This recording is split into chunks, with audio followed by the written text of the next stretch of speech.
दोस्तों आप लोग कैसे हो। आशा करते हैं आप लोग जहां भी होंगे अच्छे होंगे और स्वस्थ होंगे, साथ में बोर्ड परीक्षा हेतु काफ़ी अच्छी तरह से तैयारी कर रहे होंगे। दोस्तों इस क्लास में देखेंगे क्लास 12 हिंदी 100 मार्क्स के वैसे वीवीआई ऑब्जेक्टिव क्वेश्चन आंसर जो कि आपके बोर्ड परीक्षा में आ सकते हैं, जिसका 90% गारंटी है। जहां दोस्तों आप लोग बिल्कुल सही देखें, बिल्कुल सही सुने।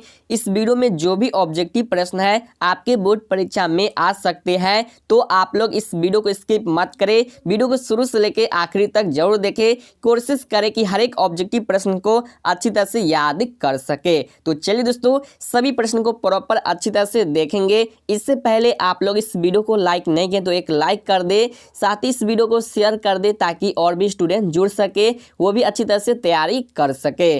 दोस्तों आप लोग चैनल पे नए हो, चैनल पे पहली बार आए तो चैनल को सब्सक्राइब कर ले ताकि इसी तरह के वीडियो आपको मिलता रहे सबसे पहले। तो चलिए दोस्तों सारे प्रश्न को अच्छी तरह से देखते हैं, तो आप लोग वीडियो को अंत तक जरूर देखें। दोस्तों आपके स्क्रीन पे आपका पहला प्रश्न है, परगीत और समाज निबंध किस निबंध संग्रह से लिया गया है। नीचे 4 ऑप्शन दिया है, आप लोग बताइए कि इसका राइट आंसर क्या होगा कमेंट बॉक्स के माध्यम से। दोस्तों इसका राइट आंसर की हम बात कर ले तो इसका जो करेक्ट आंसर है ऑप्शन डी है, वाद विवाद संवाद से लिया गया है। तो दोस्तों एक का राइट आंसर ऑप्शन डी है। अगले प्रश्न यहाँ पे देख सकते हैं, 2 नंबर प्रश्न है, आदमी शब्द है। दोस्तों आपसे एग्जाम पूछ सकता है आदमी शब्द है, तो इसका जो करेक्ट आंसर है ऑप्शन 20 का राइट आंसर है जो कि फारसी है। तो दोस्तों 2 का राइट आंसर ऑप्शन बी है। अगले प्रश्न यहाँ पे देख सकते हैं, 3 नंबर प्रश्न है, स्वरूप या रचना के अनुसार वाक्य के भेद हैं। दोस्तों आपसे एग्जाम पूछ सकता है स्वरूप या रचना के अनुसार वाक्य के भेद हैं, तो इसका जो करेक्ट आंसर है राइट आंसर है ऑप्शन सी है, 3 भेद हैं। तो दोस्तों 3 का राइट आंसर ऑप्शन सी है। अगला प्रश्न यहाँ पे देख सकते हैं, 4 नंबर प्रश्न है, मैं देखता हूँ वाक्य है। आपसे एग्जाम पूछ सकता है मैं देखता हूँ वाक्य है, तो इसका जो करेक्ट आंसर है राइट आंसर है ऑप्शन ए है, सरल वाक्य है। तो दोस्तों 4 का राइट आंसर ऑप्शन ए है। अगले प्रश्न यहाँ पे देख सकते हैं, 5 नंबर प्रश्न है, त्रिच किस प्रकार की रचना है। आप लोग जानते हैं आंसर, तो कमेंट कीजिए त्रिच किस प्रकार की रचना है। तो इसका जो करेक्ट आंसर है राइट आंसर है ऑप्शन ए है, आधुनिक त्रासदी रचना है। तो दोस्तों 5 का राइट आंसर ऑप्शन ए है। आप लोग हर एक प्रश्न का आंसर कमेंट कीजिए, क्योंकि आप सभी का बोर्ड परीक्षा काफी नजदीक आ चुका है, तो आप लोग प्रॉपर सभी प्रश्न को याद कर ले। यहाँ पे देख सकते हैं 6 नंबर प्रश्न है, कहीं नहीं वही कविता संग्रह किसके द्वारा रचित है। तो इसका जो करेक्ट आंसर है राइट आंसर है ऑप्शन बी है, अशोक वाजपेयी के द्वारा जो कि रचित है। तो 6 का राइट आंसर ऑप्शन बी है। अगले प्रश्न यहाँ पे देख सकते हैं, 7 नंबर प्रश्न है, ज्ञानेंद्र पति किस प्रशासनिक पद पर थे। तो इसका जो करेक्ट आंसर है राइट आंसर है ऑप्शन सी है, करारा अधीक्षक थे। तो दोस्तों 7 का राइट आंसर ऑप्शन सी है। अगले प्रश्न यहाँ पे देख सकते हैं, 8 नंबर प्रश्न है, गुल्लर का फूल होना मुहावरे का अर्थ है। आपसे एग्जाम पूछ सकता है गुल्लर का फूल होना मुहावरे का सही अर्थ क्या है। नीचे 4 ऑप्शन दिया है, सभी ऑप्शन को आप लोग ध्यान से देखिए, उसके बाद ही आंसर कमेंट कीजिएगा। इसका जो राइट आंसर है करेक्ट आंसर है ऑप्शन सी है, कभी भी दिखाई न देना। तो 8 का राइट आंसर ऑप्शन सी है। अगले प्रश्न यहाँ पे देख सकते हैं, 9 नंबर प्रश्न है, हेर्नी लोपेज का जन्म कब हुआ था। आप लोग जानते हैं तो आंसर कमेंट कीजिए। इसका राइट आंसर की हम बात कर ले तो इसका जो करेक्ट आंसर है ऑप्शन डी है, 1937 में हुआ था। तो दोस्तों 9 का राइट आंसर ऑप्शन डी है। अगले प्रश्न यहाँ पे देख सकते हैं, 10 नंबर प्रश्न है, भीड़ शब्द संज्ञा है। आपसे एग्जाम पूछ सकता है भीड़ शब्द संज्ञा है, तो इसका जो राइट आंसर है करेक्ट आंसर है ऑप्शन हम बात कर ले तो डी इसका राइट आंसर है, समूहवाचक संज्ञा है। तो दोस्तों 10 का करेक्ट आंसर ऑप्शन डी है। अगले प्रश्न यहाँ पे देख सकते हैं, 11 नंबर प्रश्न है, यात्रा शब्द है। आपसे एग्जाम पूछ सकता है यात्रा शब्द है, तो इसका जो राइट आंसर है ऑप्शन हम बात कर ले तो 20 का राइट आंसर है, स्त्रीलिंग शब्द है। तो दोस्तों 11 का राइट आंसर ऑप्शन बी है। यहाँ पे देख सकते हैं, 12 नंबर प्रश्न है, चमक शब्द है। चमक शब्द है, तो इसका जो राइट आंसर है ऑप्शन बी है, स्त्रीलिंग शब्द है। चमक क्या है तो स्त्रीलिंग शब्द है। तो 12 का राइट आंसर ऑप्शन बी है। इसी तरह आप कम से कम 400-500 ऑब्जेक्टिव प्रश्न देख लीजिएगा, तो बोर्ड परीक्षा में अवश्य आएगा, ठीक है। तो अगले प्रश्न यहाँ पे देख सकते हैं, 13 नंबर प्रश्न है, महान रूसी कथाकार कौन थे? सो दोस्तों आपसे एग्जाम पूछ सकता है महान रूसी कथाकार कौन थे? इसका आंसर आप लोग कमेंट कीजिएगा क्योंकि काफ़ी महत्वपूर्ण प्रश्न है। तो इसका जो राइट आंसर है, करेक्ट आंसर है ऑप्शन आप लोग कमेंट कीजिएगा, लेकिन हम आपको बता दें कि इसका राइट आंसर ऑप्शन सी है। सो अगले प्रश्न यहाँ पे देख सकते हैं, जो 14 नंबर प्रश्न है, 1870 से 90 के बीच मोपासा की लगभग कितनी कहानियां प्रकाशित हुई? सो आप लोग इसका भी आंसर कमेंट कीजिए क्योंकि ये प्रश्न हम कई वीडियो में ले चुके हैं, ठीक है। तो आप लोग कमेंट करके बताइए कि इसका राइट आंसर क्या होगा। लेकिन आपको हम बता दें कि इसका जो करेक्ट आंसर है, ऑप्शन हम बात कर ले तो सी इसका राइट आंसर कितना है, तो 300 कहानी जो कि प्रकाशित हुई थी। तो 14 का राइट आंसर ऑप्शन सी है। सो यहाँ पे देख सकते हैं 15 नंबर प्रश्न है, मैंने भोजन नहीं किया, मैंने भोजन नहीं किया और इसलिए मेरी भूख नहीं मिटी, किस वाक्य का उदाहरण है? यानी कह रहा है कि मैंने भोजन नहीं किया और इसलिए मेरी भूख नहीं मिटी, किस वाक्य का उदाहरण है? तो नीचे 4 वाक्य का नाम दिया है। इसका जो करेक्ट आंसर है हम बात कर ले तो 20 का राइट आंसर है जो कि संयुक्त वाक्य का उदाहरण है। तो 15 का राइट आंसर ऑप्शन बी है। सो अगले प्रश्न यहाँ पे देख सकते हैं 16 नंबर प्रश्न है, शुद्ध वाक्य है। नीचे 4 ऑप्शन दिया, आप पूछ रहा है कि इसमें शुद्ध वाक्य कौन है? ऑप्शन ए है वह जो कि बिल्कुल भी बात करना नहीं चाहती थी, और ऑप्शन बी है उसके स्त्री नहीं है, और ऑप्शन सी है उसके बेटी नहीं है, और ऑप्शन डी है यह बात कहने में किसी को संकोच नहीं होगा। तो यहाँ पे जो शुद्ध वाक्य है हम बात कर ले तो वह डी इसका करेक्ट आंसर है, यह बात कहने में किसी को संकोच नहीं होगा, जो कि यह शुद्ध वाक्य है। तो 16 का राइट आंसर ऑप्शन डी है। सो 17 नंबर प्रश्न यहाँ पे है, तेरी कुरमाई हो गई का किस कहानी से संबंध है? यदि अगर आप लोग कहानी पढ़े होंगे तो आपको पता होगा, उस कहानी में पूछा जाता है लड़की से कि तेरी कुरमाई हो गई है, तो ये मतलब कि ये जो बात कही गई है ये किस कहानी से मतलब कि संबंध है? तो इसका जो राइट आंसर है, ऑप्शन हम बात कर ले तो 20 का राइट आंसर है उसने कहा था, उसने कहा था इसी चैप्टर से संबंधित है। तो 17 का राइट आंसर ऑप्शन बी है। सो 18 नंबर प्रश्न यहाँ पे देख सकते हैं, रक्षक शब्द में प्रत्यय है, तो इसका जो राइट आंसर है ऑप्शन सी है, क्या है जो कि प्रत्यय है। तो 18 का राइट आंसर ऑप्शन सी है। सो 19 नंबर प्रश्न यहाँ पे देख सकते हैं, और नरेश्वर पाठ के लेखक कौन है? ये आपसे एग्जाम पूछ सकता है, इसका रचनाकार कौन है? तो इसका जो राइट आंसर है, करेक्ट आंसर है, ऑप्शन हम बात कर ले तो 20 का राइट आंसर है रामधारी सिंह दिनकर। तो 19 का करेक्ट आंसर ऑप्शन बी है। सो दोस्तों अभी तक इस वीडियो को शेयर नहीं किया तो सबसे पहले अपने दोस्तों में शेयर कर दे ताकि आपका भी दोस्त अच्छी तरह से तैयारी कर सके और वो भी बेहतर से बेहतर रिजल्ट प्राप्त कर सके। सो दोस्तों इससे पहले का वीडियो आप लोग नहीं देखे हैं तो आपके सामने आई बटन दिख जाएगा, इस पर क्लिक करके और भी वीडियो देख सकते हैं। तो दोस्तों अगले प्रश्न यहाँ पे देख सकते हैं 20 नंबर प्रश्न है, पुराण शब्द का विशेषण है। आपसे एग्जाम पूछ सकता है पुराण शब्द का विशेषण है, तो इसका जो राइट आंसर है, करेक्ट आंसर है ऑप्शन ए है जो कि पौराणिक है। तो 20 का करेक्ट आंसर ऑप्शन ए है। अगले प्रश्न यहाँ पे देख सकते हैं 21 नंबर प्रश्न है, यह नया माल है, यह नया माल है, इस वाक्य में नया शब्द है। तो इसका जो करेक्ट आंसर है ऑप्शन सी है जो कि विशेषण शब्द है। तो 21 का राइट आंसर ऑप्शन सी है।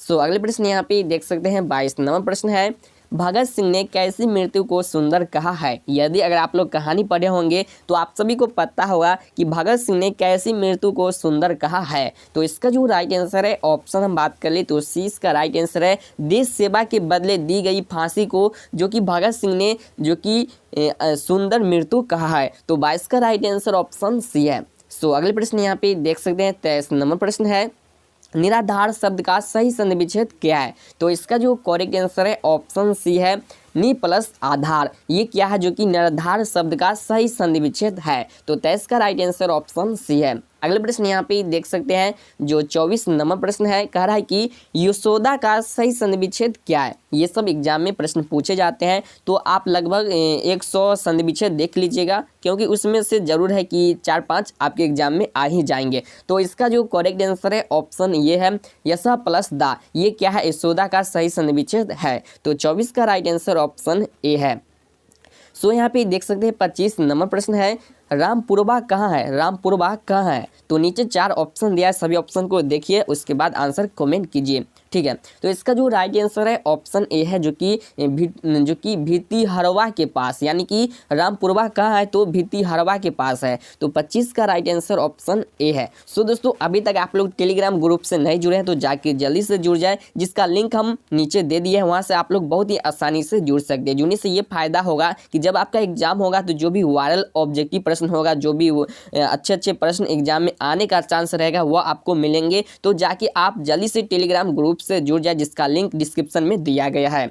सो अगले प्रश्न यहाँ पे देख सकते हैं, जो 26 नंबर प्रश्न कह रहा है कि परलोक शब्द में उपसर्ग है। तो इसका जो राइट आंसर है, करेक्ट आंसर है, ऑप्शन हम बात कर ले, पर क्या है, जो कि उपसर्ग है, ठीक है। तो 26 का राइट आंसर ऑप्शन ए है। सो अगले प्रश्न यहाँ पे देख सकते हैं, 27 नंबर प्रश्न है, सौ परिवार शब्द में उपसर्ग है, यानी कह रहा है कि 100 परिवार शब्द में उपसर्ग है। तो इसका जो राइट आंसर है, करेक्ट आंसर है, ऑप्शन ए इसका राइट आंसर है। 100 क्या है, जो कि उपसर्ग है। तो 27 का राइट आंसर ऑप्शन ए है। सो बोर्ड परीक्षा में इसी तरह सबसे पहले 2 बार प्रश्न को पढ़ना है, 2 बार ऑप्शन को पढ़ना है, उसके बाद ही सही गलत का डिसीजन लेना है, क्योंकि बहुत सारे स्टूडेंट गलती कर देते हैं। तो आपको ऐसा नहीं करना है, क्योंकि हम देखे हैं स्टूडेंट क्या करता है कि लगता है कि हमको ये आंसर है, ठीक है, गोला कर लेता है, बाद में पता चलता है कि इसका राइट आंसर कुछ और है, ठीक है। तो आपको ऐसा नहीं करना है। सो अगले प्रश्न यहाँ पे देख सकते हैं, जो 28 नंबर प्रश्न कह रहा है कि मुन्नी कौन थी। यदि अगर आप लोग कहानी पढ़े होंगे तो आप सभी को पता होगा कि मुन्नी कौन थी। तो इसका जो करेक्ट आंसर है, राइट आंसर है, ऑप्शन हम बात कर ले तो डी इसका राइट आंसर है, बिस्नी की बेटी थी। मुन्नी कौन थी, तो बिस्नी की बेटी थी, ठीक है। तो 28 का राइट आंसर ऑप्शन डी है। सो यहाँ पे 29 नंबर प्रश्न देख सकते हैं, मलिक मोहम्मद जायसी की मृत्यु कब हुई। यदि अगर आप लोग जानते हैं तो आंसर कमेंट कीजिए, अगर नहीं जानते हैं तो जान लीजिए कि इसका जो करेक्ट आंसर होगा ऑप्शन ए हो जाएगा। लगभग 1548 ईस्वी के आसपास में जो कि उनका मृत्यु हुआ था। तो 29 का राइट आंसर ऑप्शन ए है, ठीक है।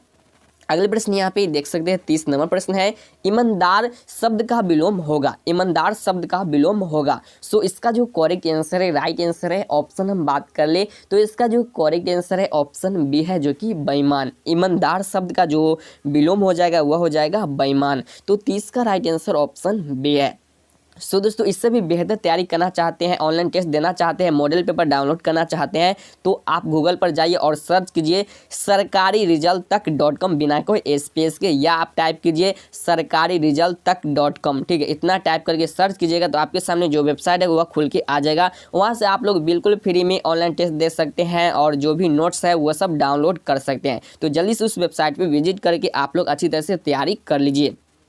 सो दोस्तों, 31 नंबर प्रश्न यहाँ पे देख सकते हैं, रात का विलोम है, रात का विलोम है। तो इसका जो राइट आंसर है, ऑप्शन हम बात कर ले तो 20 का राइट आंसर है दिन। रात का विलोम क्या है, तो दिन। सो दोस्तों, आप लोग कमेंट करके बताइए कि आप लोगों को पढ़ने में मज़ा आ रहा है या नहीं, ठीक है। आप लोग कमेंट करके बताइए। सो यहाँ पे देख सकते हैं, जो 32 नंबर प्रश्न कह रहा है कि तुलसीदास ने अपने युग की किन 2 साहित्यिक भाषाओं को अपनाया। तो इसका जो राइट आंसर है ऑप्शन सी है, जो कि अवधी और ब्रज भाषा को अपनाया। तो 32 का राइट आंसर ऑप्शन सी है। सो अगले प्रश्न यहाँ पे देख सकते हैं, 33 नंबर प्रश्न है, जो खाने योग्य हो वह है, यानी कह रहा है कि जो खाने योग्य है वह है। तो इसका जो राइट आंसर है, ऑप्शन हम बात कर ले तो सी का राइट आंसर है खाद। खाद क्या है, जो कि खाने योग्य है। तो 33 का राइट आंसर ऑप्शन सी है। अगले प्रश्न यहाँ पे देख सकते हैं, 34 नंबर प्रश्न है, कार्य करने वाले के लिए एक शब्द है, कार्य करने वाले के लिए एक शब्द है। तो इसका जो राइट आंसर है ऑप्शन ए है, कार्यकर्ता। तो 34 का राइट आंसर ऑप्शन ए है। सो दोस्तों, आप लोग चैनल पे नए हो, चैनल पे पहली बार आए हैं तो चैनल को सब्सक्राइब कर लीजिए, साथ में बेल आइकन होगा उसको भी दबा के अलाउ कर ले, ताकि इसी तरह की वीडियो आपको मिलता रहे सबसे पहले। तो आप लोग जल्दी से चैनल को सब्सक्राइब कर लीजिए, अलाउ कर लीजिए, ताकि हम जो भी वीडियो डालें सबसे पहले आपको नोटिफिकेशन मिलता रहे और आप लोग भी अच्छी तरह से क्लास करते रहे। क्योंकि आप सभी को पता होगा कि बोर्ड परीक्षा का बहुत कम समय बच चुका है, इसी कम समय में आप लोग बेहतर तैयारी कर सकते हैं। सो अगले प्रश्न यहाँ पे देख सकते हैं, जो 35 नंबर प्रश्न है, नाबादास का काव्य रचना क्षेत्र था, यानी कह रहा है कि नाबादास का काव्य रचना क्षेत्र था। तो इसका जो राइट आंसर है, करेक्ट आंसर है, ऑप्शन सी है, वृंदावन। तो दोस्तों, 35 का राइट आंसर ऑप्शन सी है। सो यहाँ पे देख सकते हैं, 36 नंबर प्रश्न कह रहा है कि शेर सिंह का शस्त्र समर्पण नामक आख्यानक काव्य किसके द्वारा लिखा गया है, यानी कह रहा है कि शेर सिंह का शस्त्र समर्पण नामक आख्यानक काव्य किसके द्वारा लिखा गया है। ठीक है, इतना समझ आइए कि शेर सिंह का जो कि शस्त्र समर्पण नामक जो कि आख्यानक काव्य किसके द्वारा लिखा गया है। तो यह जो लिखा गया है हम बात कर ले तो ये जयशंकर प्रसाद के द्वारा लिखा गया है। तो 36 का राइट आंसर ऑप्शन बी है। सो अगले प्रश्न यहाँ पे देख सकते हैं 37 नंबर प्रश्न है, चंद्रशेखर शब्द कौन सा समास है। चंद्रशेखर शब्द कौन सा समास है। तो इसका जो राइट आंसर है ऑप्शन ए है जो कि बहुविरेय समास है। तो 37 का राइट आंसर ऑप्शन ए है। अगला प्रश्न यहाँ पे देख सकते हैं जो 38 नंबर प्रश्न है, कह रहा है कि रसोई घर शब्द कौन सा समास है। रसोई घर शब्द कौन सा समास है। तो इसका जो राइट आंसर है हम बात कर ले तो ए इसका राइट आंसर है तत्पुरुष समास है। तो 38 का राइट आंसर ऑप्शन ए है। अगला प्रश्न यहाँ पे देख सकते हैं 39 नंबर प्रश्न है, कवियों की कवि किसे कहा जाता है। सो आपसे एग्जाम पूछ सकता है कवियों की कवि किसे कहा जाता है। तो इसका जो राइट आंसर है करेक्ट आंसर है ऑप्शन हम बात कर ले तो डी इसका राइट आंसर है शमशेर बहादुर सिंह को कहा जाता है। तो 39 का राइट आंसर ऑप्शन डी है। सो दोस्तों बोर्ड परीक्षा में आपको सबसे पहले जो प्रश्न मिलेगा मतलब कि प्रश्न जो पत्र मिलेगा उसमें आपको सबसे पहले देख लेना है कि कितना प्रश्न बनाना है कितना नहीं बनाना। ठीक है, उसके बाद ही आप लोग बनाना शुरू कीजिए। ये नहीं कि बनाना है 50 तो बना दीजिएगा 60। ठीक है, मतलब मान लीजिए कि अगर बोर्ड परीक्षा में 100 ऑब्जेक्टिव पूछता है तो जिसमें से आपको किन्हीं 85 प्रश्न का जवाब देना है। ठीक है, तो ये आपको ध्यान में रखना है। यदि अगर 60 पूछता है फिर भी आपको किन्हीं 85 ऑब्जेक्टिव प्रश्न का जो कि जवाब देना है। ठीक है, अगला प्रश्न यहाँ पे देख सकते हैं जो 40 नंबर प्रश्न कह रहा है कि अंगूठा चूमना मुहावरे का जो अर्थ है वो इसका जो करेक्ट आंसर है ऑप्शन हम बात कर ले तो यहाँ पे राइट आंसर डी हो जाएगा जो कि खुशामद करना, यानी कि अंगूठा चूमना मुहावरे का जो सही अर्थ होता है खुशामद करना, गिड़गिड़ाना, मतलब कि किसी को कोई काम करने के लिए खुशामद करना। ठीक है, तो 40 का राइट आंसर ऑप्शन डी है।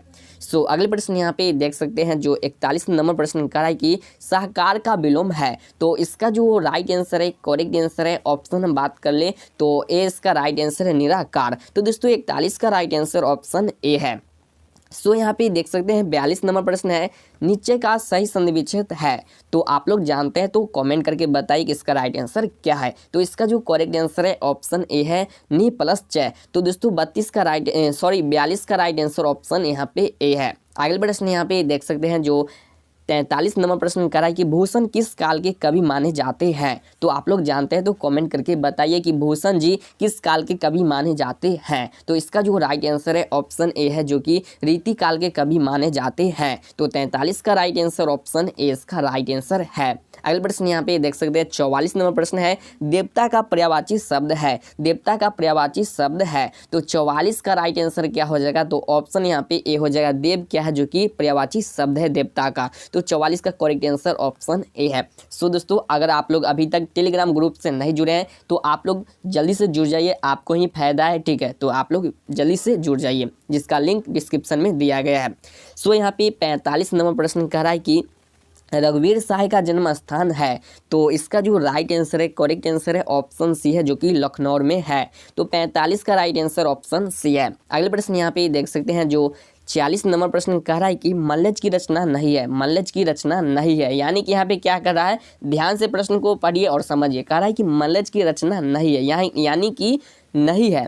तो इसका जो राइट आंसर है ऑप्शन हम बात कर ले तो ए इसका राइट आंसर है न आने वाला कल, जो कि मल्लज जी के द्वारा नहीं लिखा गया है। तो 46 का राइट आंसर ऑप्शन ए है। ठीक है, अगले प्रश्न यहाँ पे देख सकते हैं जो 47 नंबर प्रश्न करेगी ज्ञात का विलोम है। ज्ञात का विलोम है।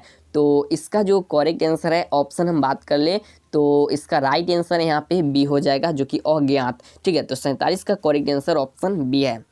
अगले प्रश्न यहाँ पे देख सकते हैं जो 48 नंबर प्रश्न है, भारत का विशेषण है। भारत का विशेषण है। तो इसका जो राइट आंसर है करेक्ट आंसर है ऑप्शन ए है, ऑप्शन बी है जो कि भारतीय। भारत का विशेषण क्या है तो भारतीय। तो 48 का राइट आंसर ऑप्शन बी है। अगले प्रश्न यहाँ पे 49 नंबर प्रश्न है, कह रहा है कि संपूर्ण क्रांति के रचनाकार हैं। तो आप सभी जानते होंगे कि संपूर्ण क्रांति के जो लेखक है रचनाकार है वह है जयप्रकाश नारायण जी। तो सी इसका करेक्ट आंसर है। 49 का राइट आंसर ऑप्शन सी है। अगला प्रश्न यहाँ पे देख सकते हैं 50 नंबर प्रश्न है, चंदन सलमा गुलेली का जन्म हुआ था। तो इनका जो जन्म हुआ था हम बात कर ले तो जो कि 1883 ईस्वी में हुआ था, ठीक है। तो 50 का करेक्ट आंसर ऑप्शन डी है। सो यहाँ पे देख सकते हैं 51 नंबर प्रश्न है, बालकृष्ण भट्ट का जन्म हुआ था। तो आप लोग जानते हैं तो कमेंट कीजिए, क्योंकि आपको पता होगा कि हिंदी 100 मार्क्स का जो पहला चैप्टर है इनका ही है, ठीक है। बातचीत के जो लेखक है वह बालकृष्ण भट्ट जी है, ठीक है। तो यहाँ पे पूछ रहा है कि बालकृष्ण भट्ट का जन्म हुआ था। तो इनका जो जन्म हुआ था हम बात कर ले तो वह हुआ था 23 जून 1844 को हुआ था। तो 51 का करेक्ट आंसर ऑप्शन बी है। अगले प्रश्न यहाँ पे देख सकते हैं 52 नंबर प्रश्न है, पलटन का विदूषक कौन था। तो इसका जो करेक्ट आंसर है ऑप्शन हम बात कर ले तो सी इसका राइट आंसर है वजीरा सिंह था। तो 52 का राइट आंसर ऑप्शन सी है, ठीक है। अगले प्रश्न यहाँ पे देख सकते हैं 53 नंबर प्रश्न है,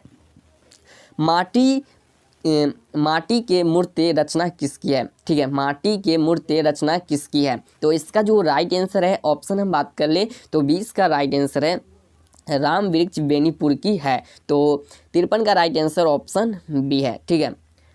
यानी कि यहाँ पे कह रहा है कि माटी के मूर्ति रचना किसकी है, तो राम वृक्ष बेनीपुरी की है, ठीक है। अगले प्रश्न यहाँ पे देख सकते हैं 54 नंबर प्रश्न कह रहा है कि कौन सी कृति रामधारी सिंह दिनकर की लिखी हुई है। यानी कह रहा है कि कौन सी कृति रामधारी सिंह दिनकर के द्वारा लिखा गया है, ठीक है, रचना किया गया है। तो इसका जो राइट आंसर है ऑप्शन हम बात कर ले तो ए इसका राइट आंसर है शुद्ध कविता की खोज। शुद्ध कविता की खोज किसके द्वारा लिखा गया है कि या किसकी कृति है, तो रामधारी सिंह दिनकर की कृति है। ये बात आप ध्यान रखिएगा। तो 54 का राइट आंसर ऑप्शन ए है। अगले प्रश्न यहाँ पे देख सकते हैं जो 55 नंबर प्रश्न कह रहा है कि अज्ञे के पिता का नाम था, अज्ञे जी के पिता का क्या नाम था। तो इसका जो राइट आंसर है ऑप्शन हम बात करें तो ऑप्शन बी है डॉक्टर हीरानंद शास्त्री नाम था। तो दोस्तों 55 का राइट आंसर ऑप्शन बी है। तो दोस्तों आपको बता दें इस क्लास में क्लास 12 हिंदी 100 मार्क्स के टोटल यहाँ पे 55 ऑब्जेक्टिव प्रश्न थे, जो कि आपके बोर्ड परीक्षा एग्जाम के लिए काफ़ी महत्वपूर्ण थे। सो आप लोग कमेंट करके बताइए 55 ऑब्जेक्टिव में से पहले से आपको कितने प्रश्न सही सही याद थे। सो इससे भी बेहतर तैयारी करना चाहते हैं, इससे भी अच्छा तैयारी करना चाहते हैं, मॉडल पेपर डाउनलोड करना चाहते हैं तो गूगल पर जाइए और सर्च कीजिए सरकारी रिजल्ट तक.com बिना को स्पेस के, और वहाँ से आप लोग बेहतर तैयारी कर सकते हैं। सो वीडियो अच्छा लगा तो वीडियो को एक लाइक कर दीजिए, साथ ही इस वीडियो को शेयर भी कर दीजिए, ताकि हम जो मेहनत करते हैं आपके लिए हमें भी फल मिल सके। तो आप लोग इस वीडियो को दबा के शेयर कर दीजिए ताकि और भी स्टूडेंट जुड़ सके, और इस वीडियो को लाइक तो जरूर कर दीजिएगा, क्योंकि आप लोग बिल्कुल फ्री में क्लास करते हैं तो लाइक अवश्य कर सकते हैं। सो चैनल पे नए हो, चैनल को पहली बार आए हैं तो चैनल को सब्सक्राइब कर लीजिएगा, ताकि इसी तरह की वीडियो आपको मिलता रहे सबसे पहले। तो चलिए दोस्तों फिर मिलेंगे किसी और वीडियो के साथ, तब तक के लिए जय हिंद।